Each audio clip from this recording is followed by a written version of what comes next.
سلام، طاهری سفر هستم و با اخبار امروز پنجشنبه 13 مارس در خدمت شما. والنتینا ماتوینکو رئیس شورای فدراسیون پالاتای بالای پارلمان روسیه وعده داد که کشورش به تاجیکستان برای پاسبانی مرز با افغانستان کمک میکند. خانم ماتوینکو پس از ملاقات با رئیس جمهور امامعلی رحمان در شهر دوشنبه گفت بعد خروج نیروهای خارجی از افغانستان تا پایان امسال باید پاسبانی مرزی تاجیکستان مستحکم شود.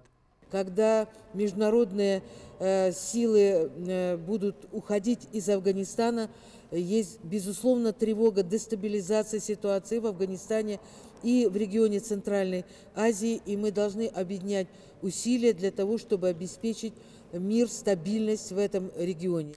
والنتینا ماتوینکو روز چهارشنبه وارد تاجیکستان شد و با رهبران کشور مسائل همکاری‌های دوجانبه از جمله وضع صدها هزار مهاجر تاجیک در روسیه و اوضاع منطقه را بررسی کرد.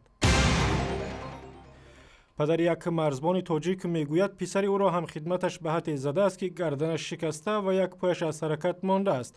نومان میرزایف ساکن دهه پانغاز ناحیه اشت روز 13 مارس به رادیو آزادی گفت که فرزندش شهبال میرزایف سرباز مرکز تعلیمی نیروهای مرزبانی در ناحیه رودکی را شب 8 مارس به این حال گرفتار کردند و او حالا در شفاخانه قریه بالا در دوشنبه بستری است.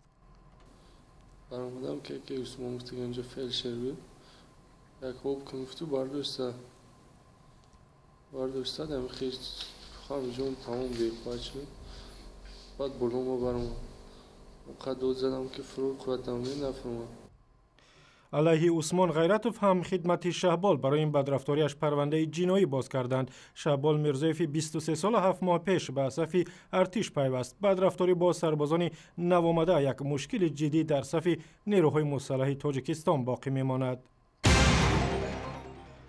نمایندگان دولت و سازمان‌های بین المللی در تاجیکستان راه‌های حمایت از حقوق زنان مهاجر را بررسی کردند که تعداد آنها روز به روز بیشتر می‌شود. روز 13 مارس در نشست در دوشنبه گفته شد که حالا 15% مهاجران تاجیک که عمدتاً به روسیه می‌روند زنان هستند و ضرور است که حقوق آنها همه‌جانبه حمایت شود. Данный круглый стол, он посвящен обсуждению проблем уязвимых женщин. В данном случае мы рассматриваем под этой группой это женщины, трудящиеся мигранты, женщины, членов семей трудящихся мигрантов, которые остаются в Таджикистане, и женщины, которые из-за миграции, из-за фактора миграции подвержены безгражданству и заражению ВИЧ. از میان بیشتر از 1 میلیون مهاجر تاجیکی در روسیه کار و زندگی می‌کنند، 100,000 نفر آنها بانوان هستند. در مرکز ولایت سوخت شهر خوجند سال سوم است که در آستانه نوروز رمز بهار زردآلوی 10 متری شکوفان قد می‌افرازد.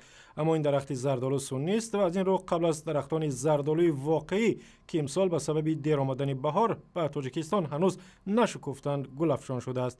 برای دیدن ویدیو و عکس‌های بیشتر از خوجند و خواندن اخبار بیشتر سر بزنید به وبسایت ما، به صفحه‌های ما در فیسبوک، توییتر، یوتیوب و هم زمینه مخصوص رادیو آزادی برای تلفن‌های هوشمند.